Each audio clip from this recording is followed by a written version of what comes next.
All right, stay firm. This is Mike Ashwood Panda. I'm here at the Greer residence in West Grove, Pennsylvania. Today is the October 9th of 2024. I have outlined to repair a pretty significant level of damaged shingles, wind damaged shingles, either missing or creased on this roof. And it's a double layer roof. It's fairly brittle at all stages, and I just want to document this level of repair to repair B14 here, where the first thing I'm going to do is break the bonds of the rows above and try to find the seam to this specific shingle that we'll be repairing, and then we can document, hey, how many shingles we have to actually affect and impact in order to remove those nails, pull the shingle out, and put a new one in, while doing so as gently as we possibly can with the proper tools and methods of the roof snake. So, just want to get an idea where my shingle is starting.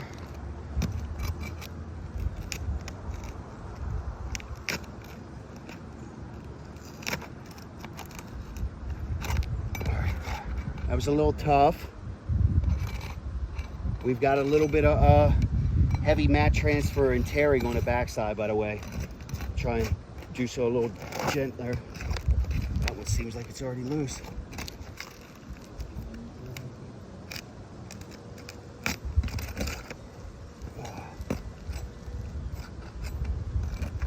Where's my seam at? There we go. All right, so this is my seam right here. And we do have some tearing on the backside of the shingles for sure. And some pretty heavy mat transfer. I'll show for that in a second. But let me mark off which direction it goes. 1, 2, 3. 1, 2, 3, 4. 1, 2, 3. And we will take a look at how to do the most successful repair here that we can.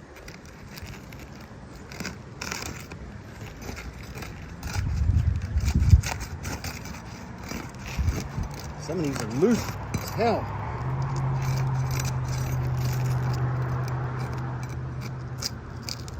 That one's not.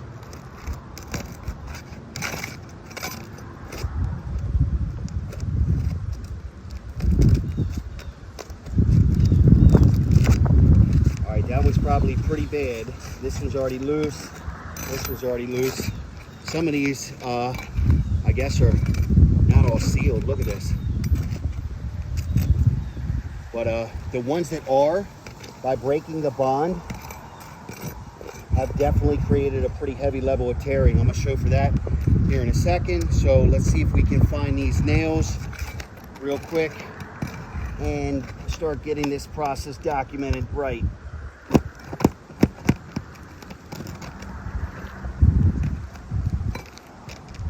Okay, here's our first.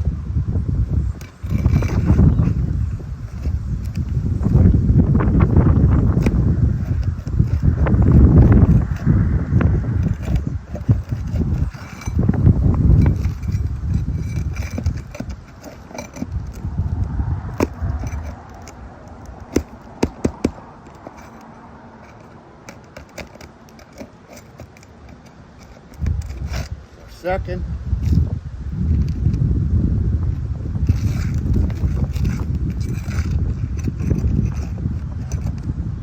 Tore right through the shingle on this one. Definite heavy tear. So our third. This one's already torn through. I have to make sure it's flush.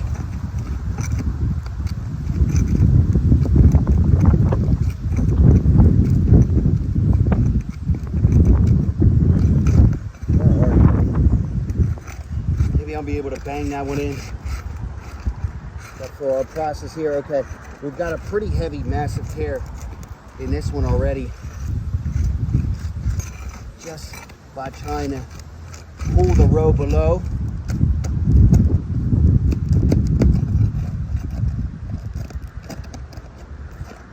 man.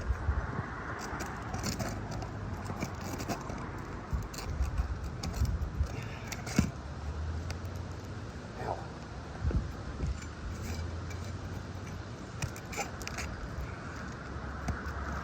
Sorry. First nail in the second row.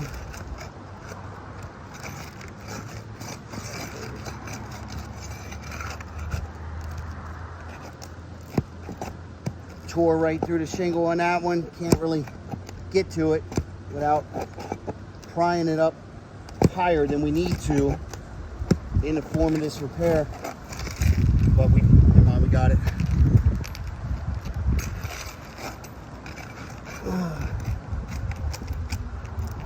All right, we got some tearing on this shingle. I'll show that here in a second.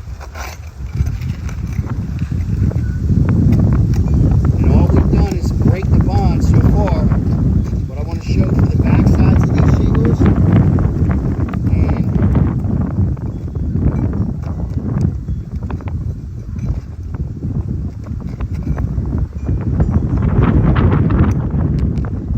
see if we can. All right, cool, she's loose. All right, let me document what we got going on so far.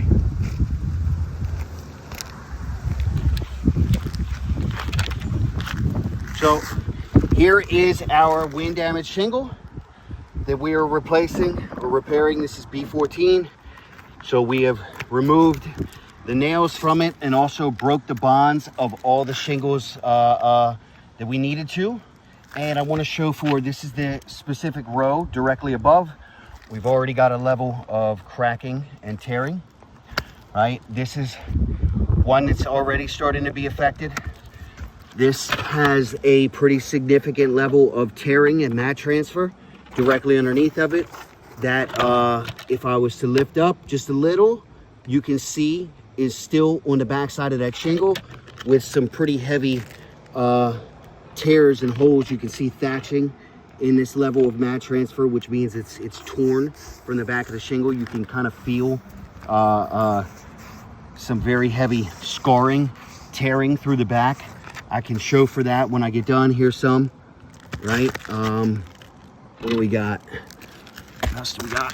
Okay, so same here, but we got some pretty heavy, look at this cracking and tearing of this shingle that's directly above it. I'm not lifting that more than 45 degrees, by the way, but just from trying to pull the nail, we have a pretty heavy tear to equate for, where this shingle has now been completely damaged. And that is the second row directly above where we already have a damaged shingle here. So wherever that seam is for this first row, okay, so look, here's a seam, right? So we have some significant tearing of this mat transfer here, but here's the seam of the second row above.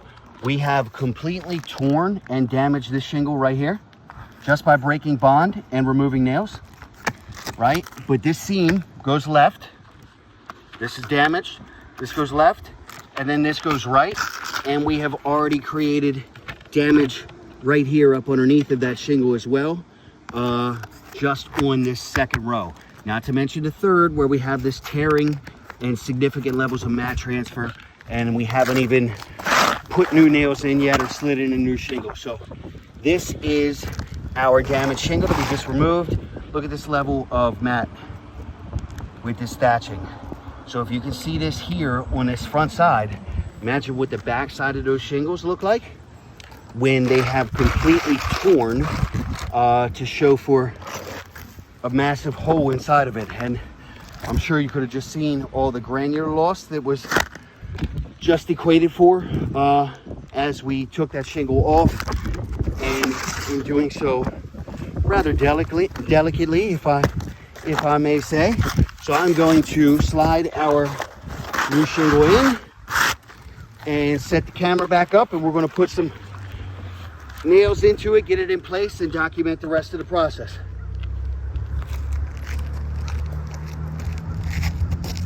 All right.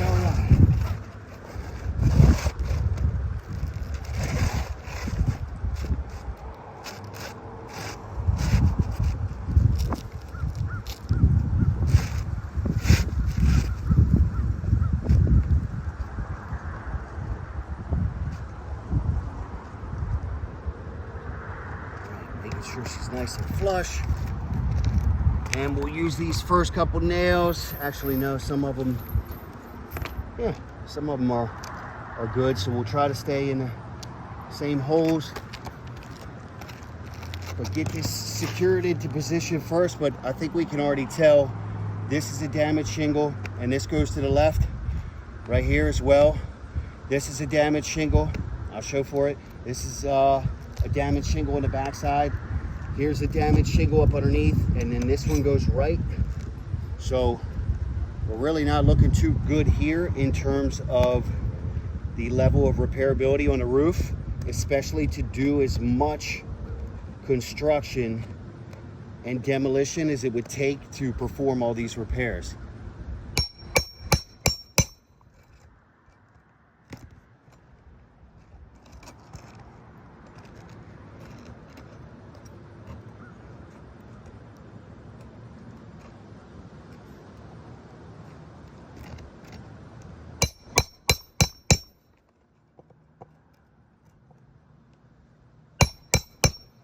Right, we got our first nail in, hopefully, almost.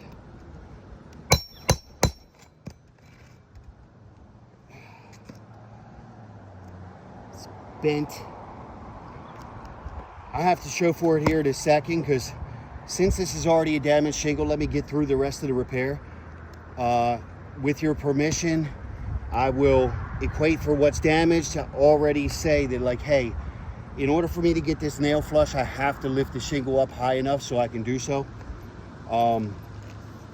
So we'll show for that here in a second. Let me get this secured, get some of these other nails in, and then we'll come back to it, because I don't want to lift it up too high while you don't have the proper perspective that I do from here to where it gets scrutinized, and then we got to do this all over again, which, you know, would only impede the homeowner and the insured from having their roof taken care of here in a prompt, timely fashion.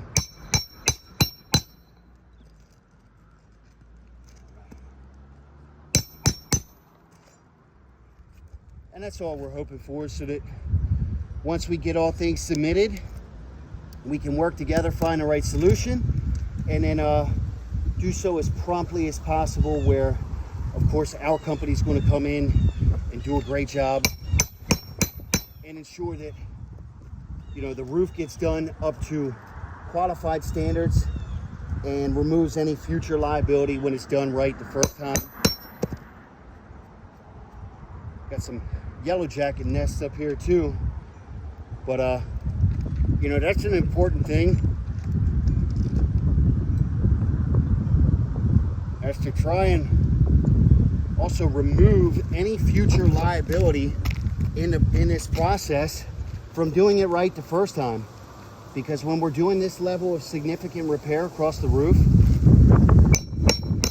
the likelihood of creating massive amounts of damage that would then have to be addressed time and time again in any remaining areas that did not you know, get replaced all at the same time, we are putting the homeowner in a position where then they would have to call and lean on State Farm multiple times over the next couple of years, each time to address, you know, anywhere from 1 to 50 shingles, and then we know what that repair process looks like and the price point, which would be under their deductible every time. Kind of forcing them into a process where they would, you know, have to continuously pay for spot repairs all over the roof. Every single time, where at no point did State Farm ever have to come out of their own pocket because of their deductible. I gotta switch out nails. That one's being a little stubborn on me. But we do have some chipping and cracking that I want to document here in a second. But for the most part, I think we're at a pretty basic level of understanding here so far.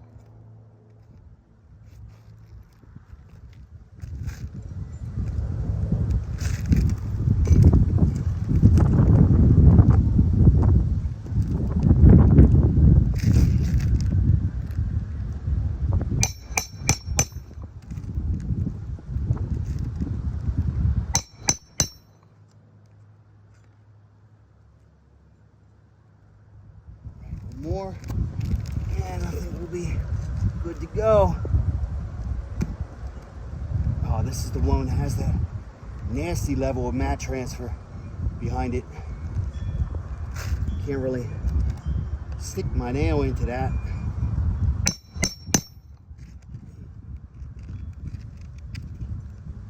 See if I can go over to the right.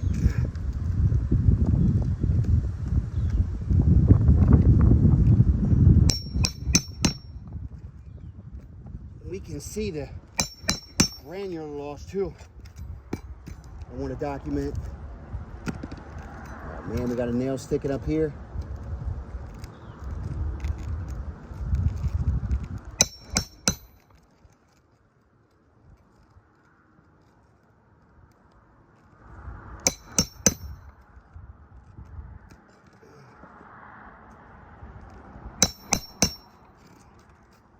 All right. Yeehaw. Okay. Get my soapstone out. I want to show one of the things I'm going to have to do through here. And by all standards, we've got multiple points of failure already. Mat transfer being one of them. Cracking and creasing being another. See this? This one's busted up very well. This one, it's got a level of creasing that's already started, was not there before our process of repair. Maybe hard to see in sunlight. This one this is the one with the significant level of mat transfer up underneath of it. See that hole, right? That's what the backside of this shingle looks like, with a massive, big chunk that's been taken out of it. That, by all standards, has been, diagnosed for a point of failure every step of the way. We have this level of cracking right here. Got cracking up in this corner. Got some creasing over in this corner. We have, where are we? Some tearing on the one side. Yeah, tearing up underneath. See that from trying to pull the nail? Try not to lift the shingle too high, but just by pulling the nail, we have some excessive levels of cracking and tearing and breaking, which all go to show, look at the levels of this roof here, with the granular loss exposed as well. And just as a qualified contractor, I would have to label this as several points of failure. Here we got some tearing that goes through. Got some tearing up at the top. Tearing up at the top. It's kind of hard to see in this light. Tearing up at the top. It's not good, and definitely not good with the extensive amount of repairs that we would have to perform on a roof. And by all standards, I'd have to label that portion there as a failure, where if it's going to crack and break like that by breaking the bond, breaking the seal, trying to remove the nails, and then obviously, put new nails in, then the likelihood of just having this domino all the way across the roof with this extensive amount of repairs would be insane.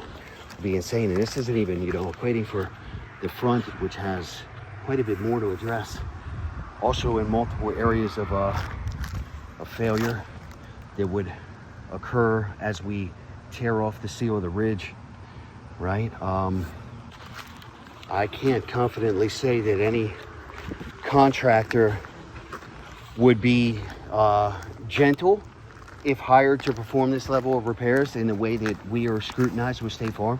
Us that are in the insurance restoration industry are definitely held to a different standard, where if the homeowner were to have just hired a basic roofing contractor to come out and perform this level of repair, I'm sure they would say the same thing, and they damn sure wouldn't be 30% as gentle and caring as we in this industry have to be, especially with carriers like State Farm, who really scrutinize how we do things from a repair standpoint, and what they consider proper and all that kind of good stuff, which obviously you saw. I've utilized the proper tools and methods at that. At no point was I forceful in breaking the bond or doing anything unnecessary here. Oh yeah, so this is one of the damaged shingles. I mean, look at it, that's clear, it's obvious, right? We would have to repair this specific shingle, and then this one goes left, and we have to repair this one, which goes right, and we have to repair, you know, the row above. I don't even know where that seam is, so it could just continuously go left and right, left and right, left and right through the process of this repair, where then you know, now that you can see that this is a damaged shingle in the process of this repair that must be repaired or replaced, please allow me to lift it high enough so that I can bang that nail in, get it flush, and make sure that the homeowner does not incur any water leaks. And yeah, let's reconvene. We'll submit all photos and files and documentation, but I think this is a pretty self-explanatory one. I've been on a lot of roofs that are repairable. I've repaired a lot of roofs. I've been on a lot of insurance claims that I know some contractors will just throw shit at a wall to see if it sticks and waste carriers' time, waste homeowners' time. This is definitely one of those that when you just, you know, you see this level of impact, you're like, yeah, this probably makes a little bit more sense to replace the whole roof in full, at least slope by slope, or however you want to consider it, because the extensive amount of impact that this level of demolition and construction would actually, you know, have would be tearing up multiple sections of the roof, including the valley, the flashing, the ridge vent, the seal of the ridge, around the chimney, the flashings of the pipe jacks. I mean, it's like every step that we would take would just continuously create more damage, by all means. And it's a double layered roof at that, meaning I'm not sure what the compliance standards would be, but that could be labeled as improper and technically illegal, against all building code ordinances, laws. You know, maybe put the homeowner at a potential for risk or fines in the future. They could be labeled as an improper repair. Hey, maybe next year when they have to file another claim for another 17, 18 shingles, right, that are inevitable in all the other places of, you know, compromised areas that have not been replaced properly, right? And then what? Does State Farm come out and send a different adjuster with a different level of discretion and opinion that would then look at it and be like, oh, well, this roof wasn't properly repaired, or this was an improper installation, or da-da-da-da-da, and then can, you know, potentially void that entire claims process, which would then again most likely be a repair order that's under the deductible. So let's see if we can come together, find the best solution, and do the right thing for the homeowner here. Because I think the, you know, likelihood of creating massive, extensive amounts of damage across this roof for all this level of repair would be unbelievably high, and just make more sense to replace it in full. Probably even be cheaper at that than, you know, having to keep tearing up section after section after section, and then also coming back out and demonstrating it section after section after section. Oh, well, look what this created. Oh, well, look what this created. And then it's like, how much are we charging in trip and labor for each time that we have to do so, right? Or would State Farm even be fair in that equation, right? Because that's not fair on any contractor to have to continuously keep doing something like that. And that's not fair to the homeowner either, who would, you know, have this level of spot repairs all over their roof. That would look horrifying. Definitely lower the home value. Where we, as a 5-star contracting service, would come out, we would do this roof the right way. We would strip it all down to the bare bones, address any plywood issues that kind of relevant at this stage. There's some soft spots, and the homeowner also has some leaks around their chimney. And I know that this is not an insurable portion to this claim. That's not what I'm expressing here. But I am expressing, if we were able to address the roof, we would, you know, help them find the root causation of how water is gaining access through these areas and coming into their home. And at least that would kill two birds with one stone and limit them from incurring future damage, which even if they address it on the interior, they're not going to have an opportunity to fix it, because it's going to keep coming in from wherever it's coming from. So if we were able to get the roof, which I believe is justifiable at this stage, we're going to help them with that. We're going to do the roof the right way, and I'm automatically going to put an architectural grade shingle back onto this instead of a 3-tab, which will obviously limit the potential risk in the future for any, more damage that could incur outside of, like, massive Mother Nature related stuff like hurricanes or tornadoes, or maybe a massive tree branch, but I don't even think that would be likely around here. So the roof that we're going to be able to put back on in its place is obviously going to protect both the homeowner, the home, and State Farm in that process, and stamp that level of equity and home value back into equation with the mortgage company, where now State Farm is like protecting the investment that they're insuring.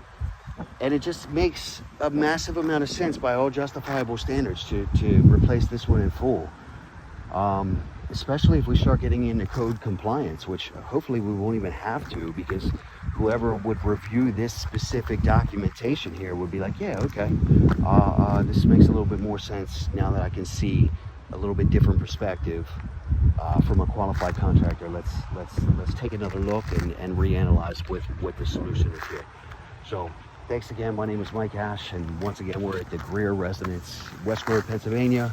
I've done about 8 families, homes you could all throw a rock at from here, and each one of them have had some pretty extensive wind-related damages that their insurance companies have decided to replace in full, including Allstate. 2 of them back to back were Allstate, and I think they had less total wind damage shingles than what's on this roof, and their roofs were not double layer, right? So this is a very justified argument and a very justified right thing to do here.